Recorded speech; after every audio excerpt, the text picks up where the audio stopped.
So the first thing that we did at the Kentucky Wing Awards was Colonel Williamson recognized the cadets who achieved a milestone award of Mitchell or higher since the October 2019 Wing Conference.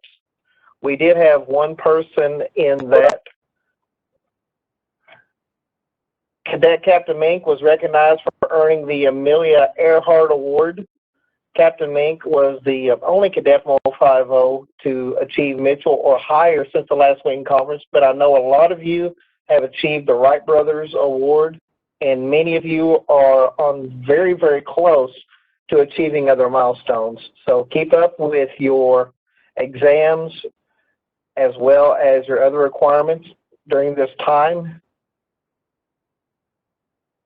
We did have a Commander's Commendation Award. According to Cap Reg 39.3, the Commander's Commendation Award denotes an outstanding duty performance where achievements and services are clearly and unmistakably exceptional when compared to similar achievements and service of others of like responsibility and rank. In instances where several members are affiliated with the same program, project, or mission, this award will only be given to those who clearly stand out from the others who contributed most to the success of the program. And we are very, very pleased that this was earned by our commander, First Lieutenant Pam Miller, for her service with the 2019 Kentucky Wing Conference Committee. Many of you were at the Wing Conference here in Florence, Kentucky in the fall, and this is what she earned this for, so thank you very much to Commander Miller. According to the same CAP regulation, the CAP Achievement Award is presented for outstanding service to the unit, group, or wing. Second Lieutenant Bel Air and Chief Master Sergeant Peck were cadet staff at the 2019 Greater Lake Region Honor Guard Academy, and for their efforts, they were awarded the Civil Air Patrol Achievement Award by Colonel Williamson. So congratulations, you two. Chief Master Sergeant Peck was a member of the 2020 Kentucky Wing Legislative Day delegation. So for her participation, Cadet Peck was awarded the CAP Achievement Award by Colonel Williamson as well. Congratulations.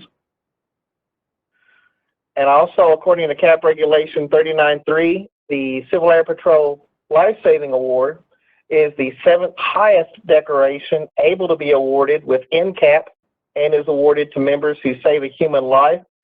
In addition, a silver star is attached to this ribbon in recognition of life-saving actions other than blood or organ transport. That's something I didn't know until I read this regulation. And we did have a member who earned this. Cadet Joel Mink distinguished himself in the saving of a human life at the 2019 Boone County Fair. I'm not going to read the entire award, but just to sum it up, a toddler wandered off from his parents, wandered in front of an oncoming car. He jumped in front of the car, grabbed the kid, got the kid out of the way, and for his action, he was awarded the CAP Certificate for Life Saving. So congratulations, Captain Mink. Last but certainly not least, the Boone County Cadet Squadron was recognized as one of the Kentucky Wing Squadrons, earning the 2019 Quality Cadet Award. So each and every one of you made this award possible through your hard work this year. So to echo Commander Williamson's words, well done, everyone. Every single one of you had a hand in the squadron earning this award. So congratulations. This was just the 2019 awards. I'm sure at the next Wing Awards we'll have a lot more names for the milestones as well as other awards. So at this time, let me stop sharing my screen. If you have any questions, feel free to type them in the chat window. Did Captain Miller join us?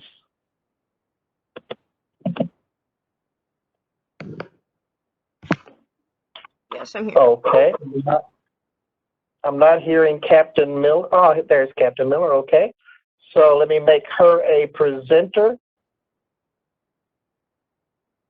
She is going to brief us on the current safety regulations, as well as give us her SDA presentation regarding our ops plan going forward. So, Captain Miller, do you have control of the meeting?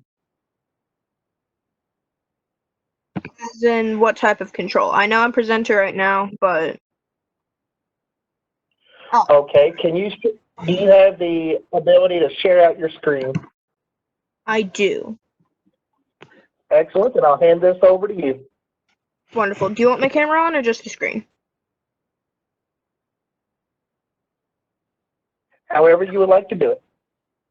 I don't know if you guys can even see me with the screen up. Okay, wonderful. Alright, so, as we all know by now, Nationals has suspended our meetings. And before I start, any questions you have, type them into chat, and then I'll answer them at the end. But Nationals has canceled all in-person meetings until at least May 11th, and we needed to create a plan that will maintain the cadet interests and promotions and continue the PT and everything else that we need. So that's what this is.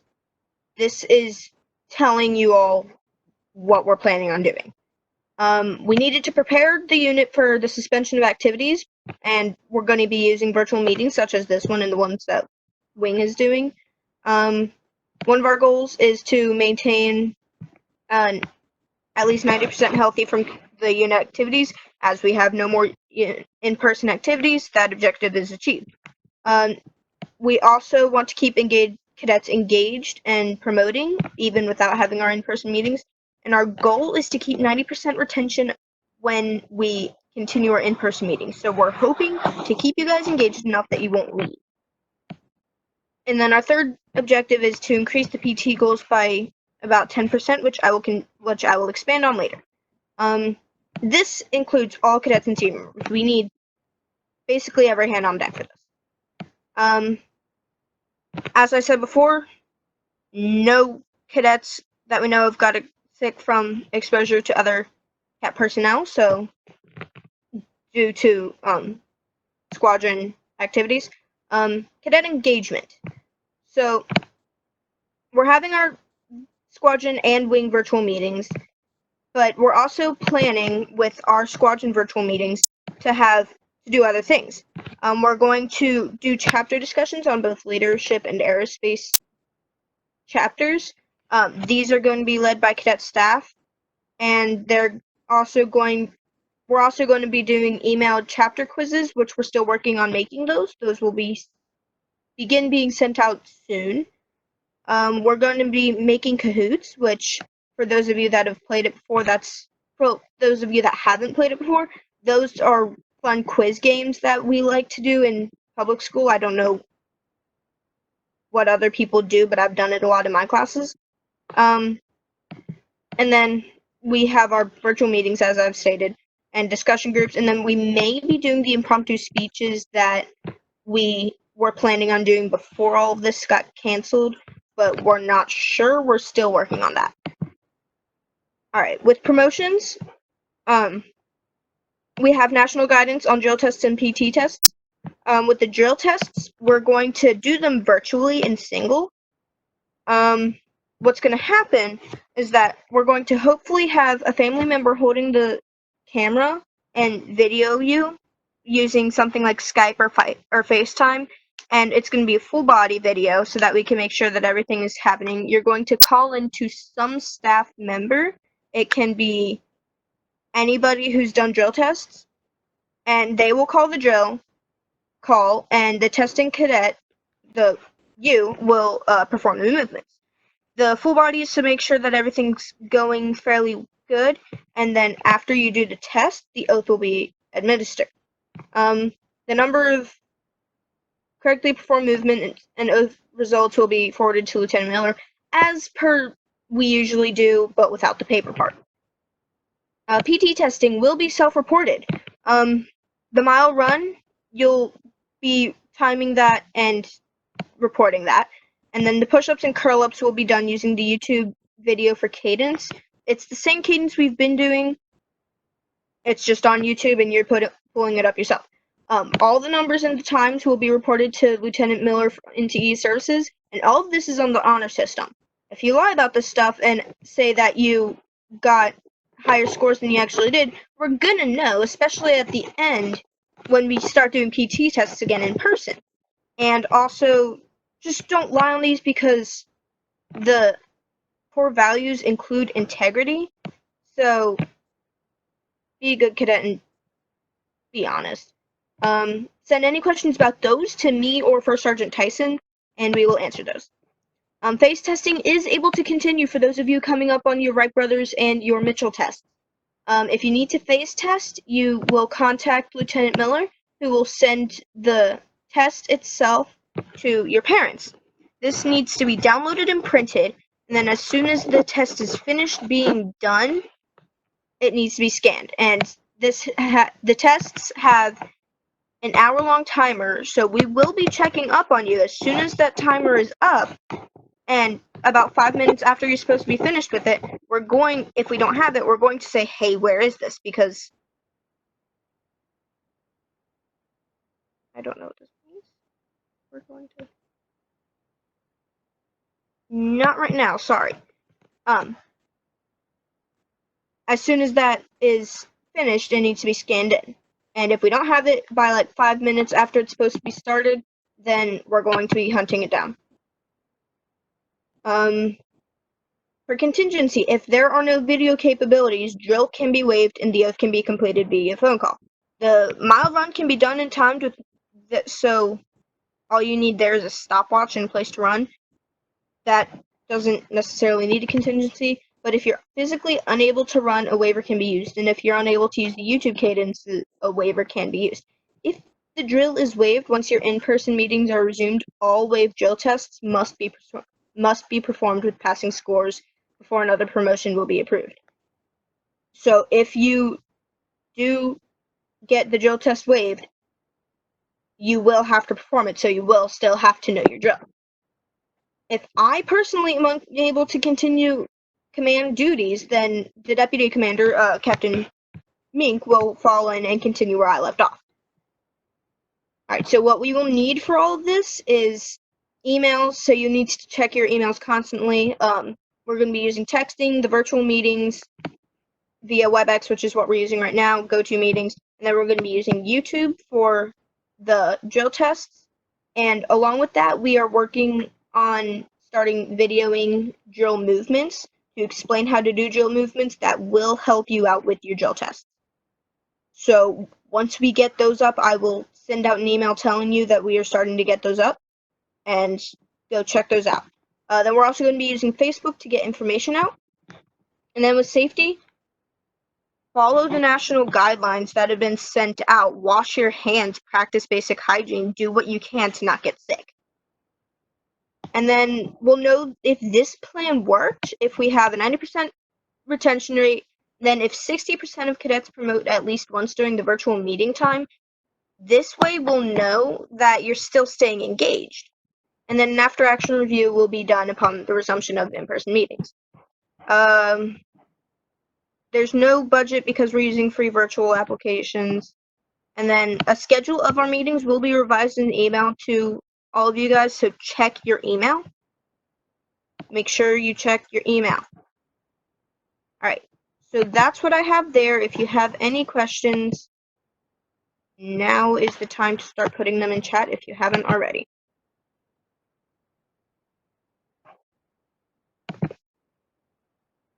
Is there a chat?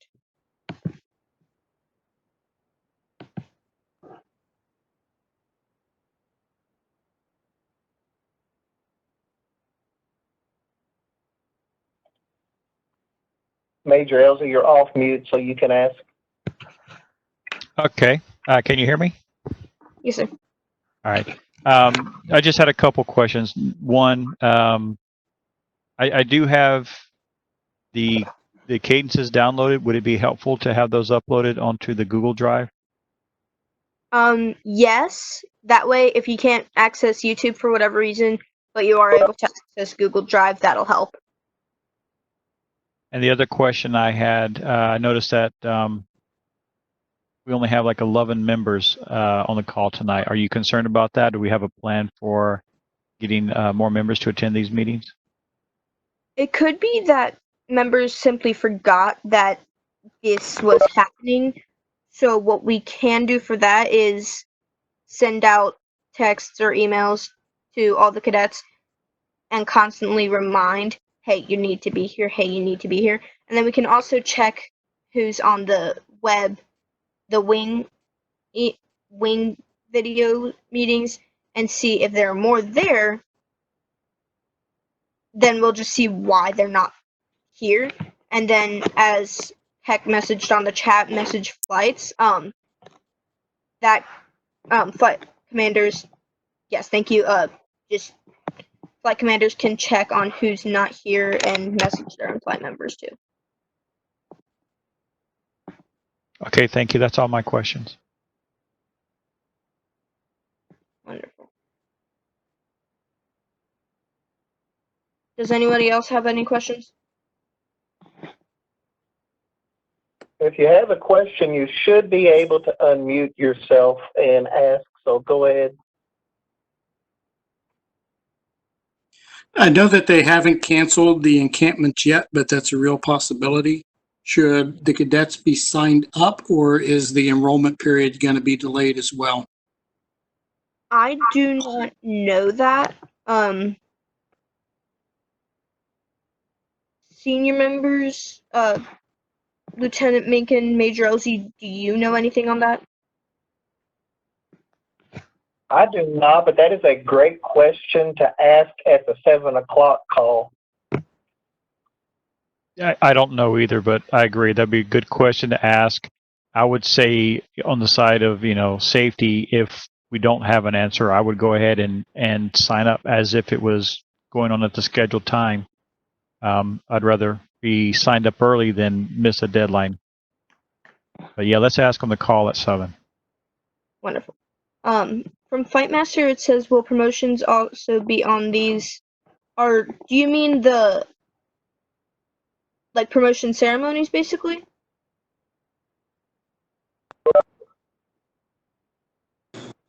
Yes, okay. So we aren't able to do in-person promotion ceremonies, but on our times right now, we will. It's planned to say who's promoted that week or even that month, depending on what we decide to do. We are planning on announcing who has promoted. You just won't be able to get your ribbon and chevrons until we resume in person.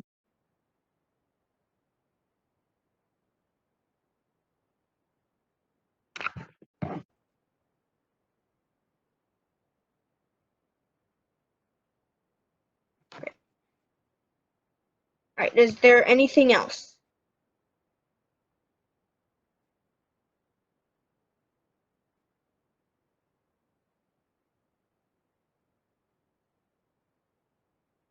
No other questions? Okay. We'll call in user 4, put their name in, right-click their whatever you want to call it, and click on rename and put their first and last name in so they get credit for showing up tonight, please. I've got Captain Mink behind me taking roll off of the listing here, so need to make sure everybody does get credit. So whoever call-in user 4 is, just right-click and rename and put your first and last name in there, please.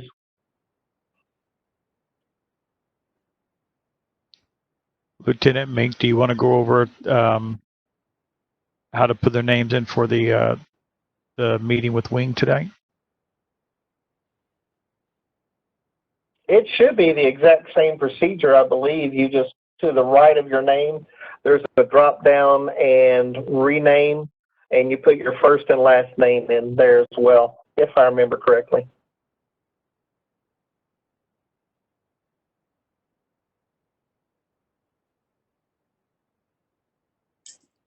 If you're not sure you are calling user 4, that's somebody who dialed in by the phone. It may be Lieutenant Miller. She said that she's called in and she said that she'd called in, but we didn't hear anything from you, so you may I don't have think been. you hear me. There you are. Yep, that is Commander Miller. Welcome. Hello? Hello? I tried to say it might have been me, but I can't see what number I am because I'm on my phone. It is you. We see the speaker lighting up when you are talking. Ah, that's me then. I can't name myself. How many people made it? We currently have At 16. this, Well, more than. Ma'am, at this point, I have 17 names down. Wonderful. I apologize for being late, but apparently my job is essential, and I've been working insane hours lately. that is totally understandable, ma'am. What we've done so far is the commander call with the notes that you sent me earlier. We went through a rehash of the awards presentation from Saturday. Captain Miller just gave her SDA safety briefing. And do you have any words that you want to say before Sergeant Peck does her SDA or her speech?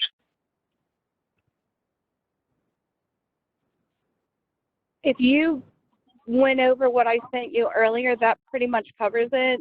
I do want to reiterate that if anybody has any questions about any of this at any time, to get a hold of any of our senior members, and we will get you an answer your parents' questions, whatever, as questions arise. I apologize for the delay in a couple weeks of not having meetings, but we were trying to figure out how we were going to handle everything. And information coming out of Wing and Nationals was changing almost by the day. So I was trying to figure out what was going on, what we needed to do before I tried to get a plan put together and let you guys all know, so I didn't have to keep changing my mind on you constantly. So I think now we have a plan that Captain Miller reviewed with you. All of the senior members have already heard it and are aware, have contributed and helped tweak things. So I think what she presented to you is what we're going to go with at this point. But again, if there's any questions, concerns, problems, something that comes up that we didn't think about, by all means, please just let us know. We're all in this together and we're all figuring it out as we go.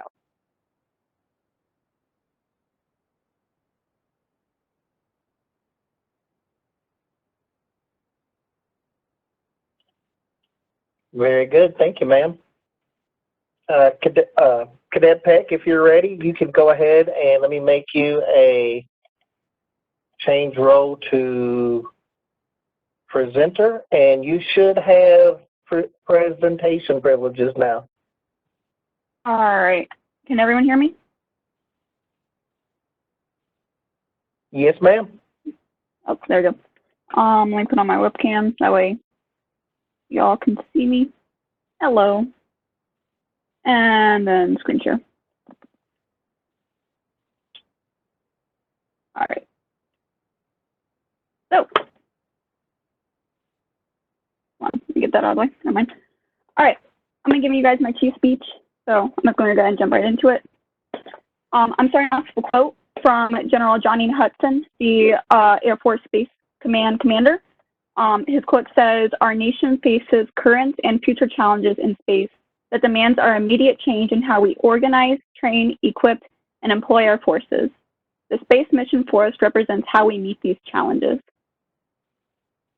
As countries continue to progress in technology, specifically involving space exploration, it becomes more and more vital that America has a space force for national security. The main reasons why we need a space force for national security is other countries already also have a space force. Space technology is needed in both peace and war times and should be protected. And you can't control the ground without controlling the sky. So, to expand on my first reason why our country needs a space force for national security is other countries already have one. In 2015, Russia reestablished their aerospace forces. Their space force is a branch of the Russian aerospace forces. This branch provides aerospace warnings, establishes air boundaries, and creates and controls in orbit vehicles in space. China, at the beginning of 2019, created a strategic support force which is meant to streamline and improve its space and cyber and electronic warfare missions. Both of these countries in the past few years have also been accused of creating anti-satellite weapons. An anti-satellite weapon is something that disables or destroys any satellite. So if enough or certain satellites were to be destroyed, it could actually potentially create wars because satellites are very important to us in this day and age. Also in 2019, India destroyed one of their own satellites with it's called a hit-to-kill missile. And they said that they had, quote, joined the elite forces of aerospace technology. And by doing this, they are actually the fourth country to ever destroy a satellite in orbit. So you can see as more and more countries are gaining a presence in space, America needs to have that exact same sort of presence because we can't expect America to defend itself in an area it has absolutely no defense in. The next reason why America needs a space force is space-based technology is needed in both peace and war times and should be protected. If another country were to gain the ability to affect our satellites, it could be devastating. And satellites are actually very important to us on both a military and civilian level. What satellites do for us on a military level is communication, GPS, surveillance, spying, storing data, and even potentially in the future have could possibly do weapons. So they do for that. That's all that satellites do for us in the military. On a civilian level, they do even more. Support finances. So whenever you do online banking or use a credit card, satellites are involved in that. GPS, navigation. So whenever you try to get around using your phone, that's using satellites. Telecommunication. Some examples of telecommunication are your cell phone and TVs. Climate and environmental monitoring. So keeping track of the weather. Satellites do all that for us. They also do space telescopes and exploration. So obviously, as we continue to get a hunger to explore the unknown and get further knowledge about space, we use satellites to help us with that. And they also help us on a safety level. So satellites can detect forest fires, oil spills, air pollution. Satellites are used for all of that, and it helps us protect ourselves. The last reason why we need a space force is because you can't control the ground without controlling the sky. To quote President Donald J. Trump, it's not nearly enough to have an American presence in space. We must have an American dominance in space. Since the beginning of World War I, there's been powered aircraft and battles. Many more battles today are being waged in the sky and can very possibly end up just being fully waged in space. If we allow other countries take the high ground above us, we can risk losing battles because we didn't get to space fast enough.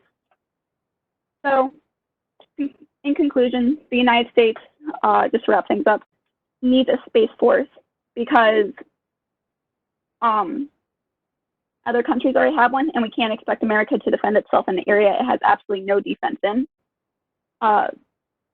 Satellites are very important to us, and if other countries were to start attacking our satellites or dismantling them, wars could be waged over them, and you can't control the ground without controlling the sky. My presentation.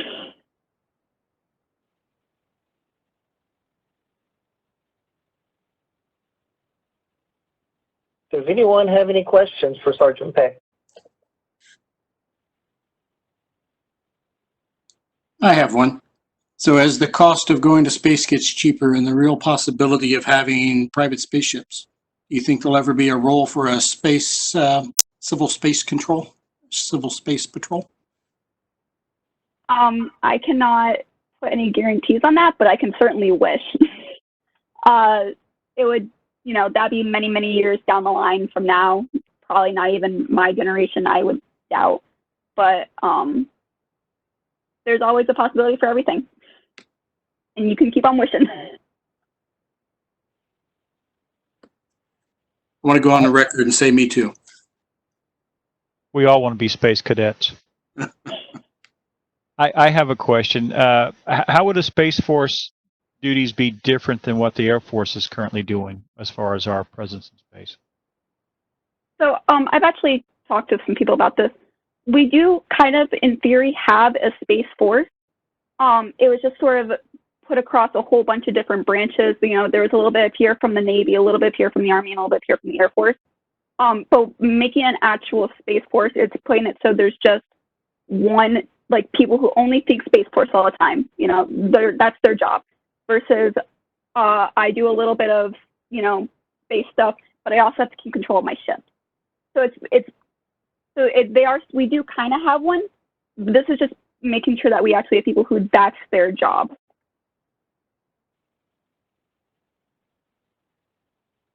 Thank you.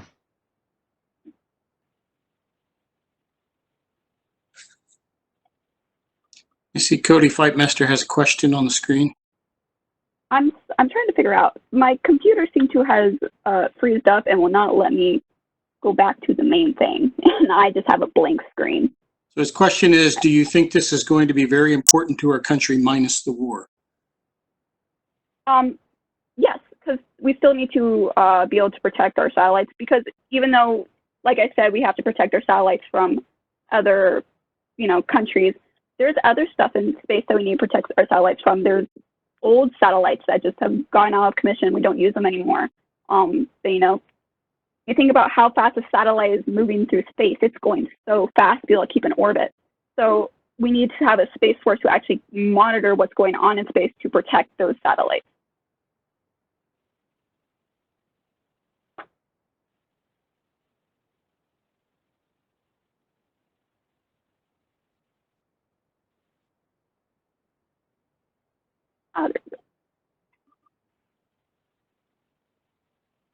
Any other questions?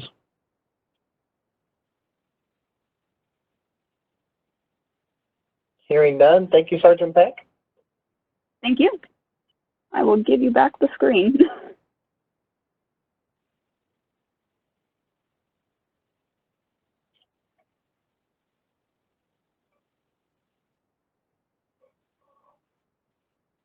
Commander Miller, would you like to give our closing remarks? Actually, before we do that, I just had a question. Did Captain Miller have a separate safety briefing, or we're just doing the SDA presentation tonight? We were just doing the SDA. When I said something about safety, I was forgetting that we already did safety this month in person. Okay, I just want to make sure. Yeah, no, brain cramp when I said that. Are we still going to be having our normal safety briefing same time? Then that's way I'll know to keep on doing my normal job with that. Yes, the first week of the month we'll continue doing safety. And if you have someone that wants to, I know you had a list of people that were wanting to do that. If you can keep them engaged with that, that would be fantastic. If they don't want to, forget, whatever, then have a backup plan just in case, if that works. Yes, ma'am. Will do. Thank you. And if you could keep me included, email with who's doing the presentation and what the subject is, just so I have some idea before we get started. All right, certainly. Thank you. Thank you.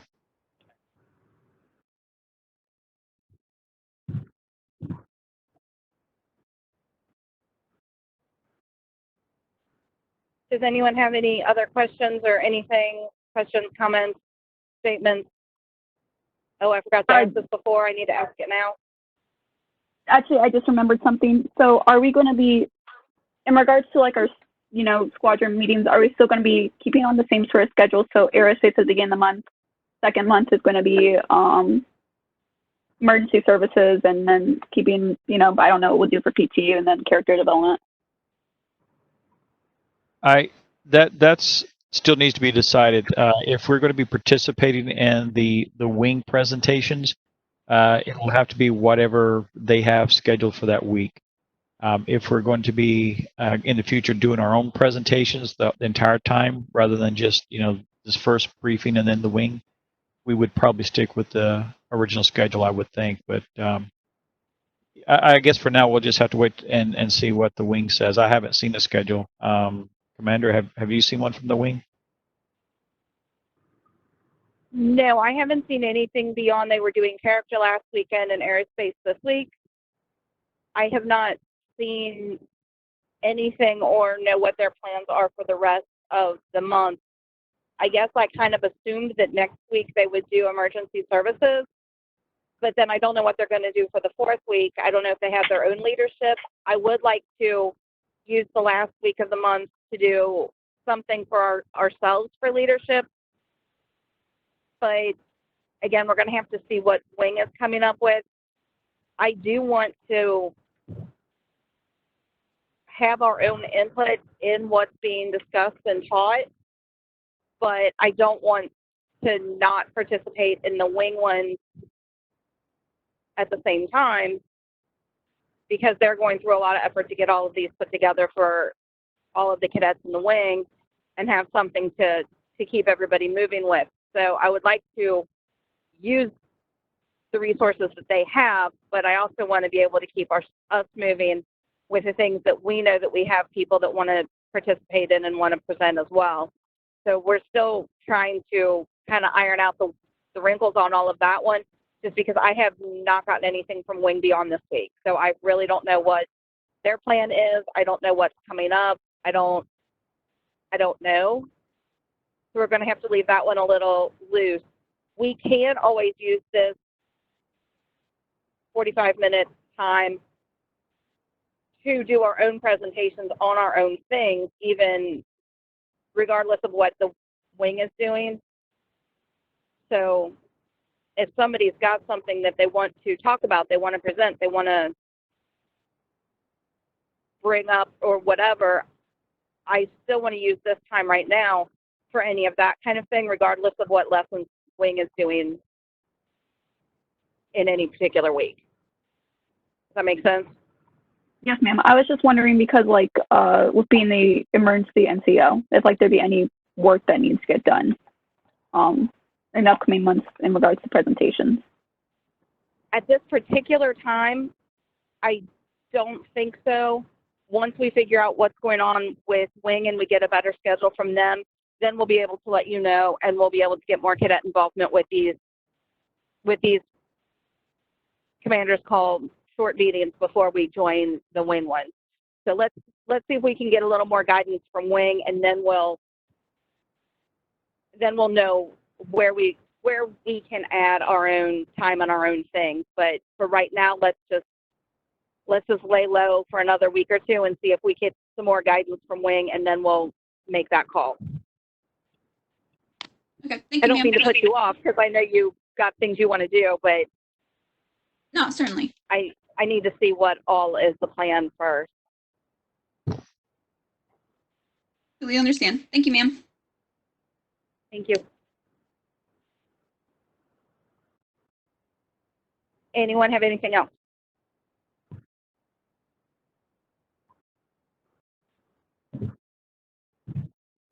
Okay, if nobody has anything else, then let's go ahead and break now.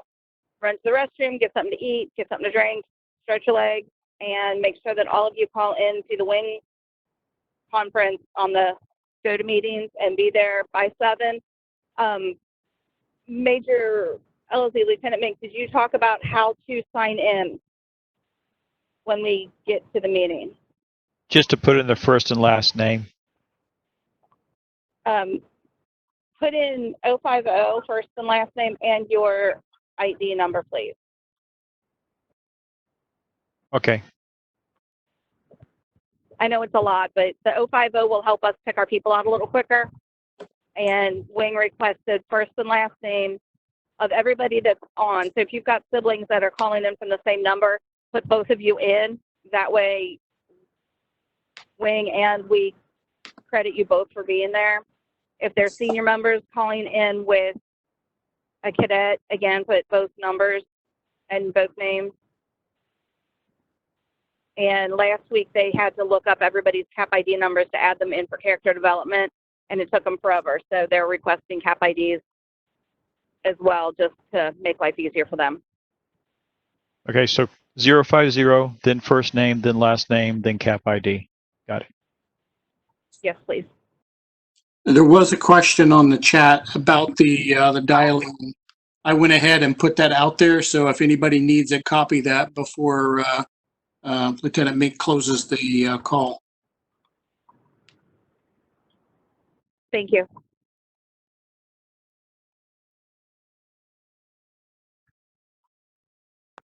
All right, I've got nothing else, Lieutenant, if you want to take over and finish up and close it out. Very good. Thank you. So just make sure, like Senior Member Lawrence said, write down this information that's on the chat regarding the wing call, because once we end this meeting, it will disappear. Thank you to everyone who attended. I know we've got some bumps in the road that we still need to take care of, but we'll make it through together. Stay safe, and we'll talk to you in about 15 minutes. Bye, everyone. Goodbye.